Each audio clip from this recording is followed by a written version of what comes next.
வணக்கம் எல்லாருக்கும் happy new year. இன்றைக்கி ரெசிபி கேரட் லட்டு தான். வாங்க எப்படி செய்யலான்னு பார்க்கலாம்.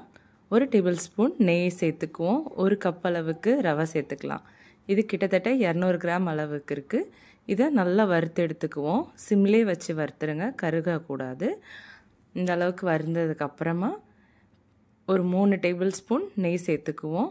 இதுக்கு கூடவே ட்ரை ஃப்ரூட்ஸ் எது வேணாலும் சேர்த்துக்கலாம். நான் கேஷ்யூ எடுத்துருக்கிறேன் ஒரு 15, ஒரு 8 ஏலக்காய் சேர்த்துருக்கிறேன், இடித்து சேர்த்துருக்கிறேன். இதையும் நல்லா ஒரு மீடியம் கோல்டன் ப்ரௌன் வந்ததுக்கப்புறமா துருவின கேரட் சேர்த்துக்கலாம். இது ஒரு 1/2 கிலோ அளவுக்கு கேரட் நான் சேர்த்துருக்கிறேன். இதை சிம்லே வச்சு ஒரு 15 to 20 மினிட்ஸ் வரைக்கும் நல்லா குக்காக விட்டுருங்க. இப்போ நம்ம வறுத்து வச்ச ரவையும் சேர்த்துக்குவோம். 1 கப் அளவுக்கு சீனியும் சேர்த்துக்குவோம். இதை நல்லா மிக்ஸ் பண்ணி விட்டுக்குவோம்.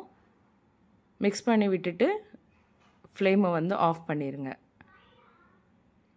இந்த மாதிரி ஒரு 5 to 6 மினிட்ஸ்லேயே நமக்கு ரெடி ஆயிரும். நல்லா ரூம் டெம்பரேச்சர் வரட்டும். இதை கைனாலேயே லட்டு பிடிச்சிக்கோங்க. நம்ம நார்மல் லட்டு விடையும் இது ரொம்பவே சாஃப்டாகவும் இருக்கும், சாப்பிட்றதுக்கும் அவ்வளோ டேஸ்ட்டாகவும் இருக்கும், ரொம்ப ஹெல்த்தியாகவும் இருக்கும். கண்டிப்பாக நீங்களும் ட்ரை பண்ணி பாருங்கள். இந்த நியூ இயரோட ஸ்வீட்டு உங்களோட ஷேர் பண்ணதில் ரொம்ப சந்தோஷம். தேங்க்யூ.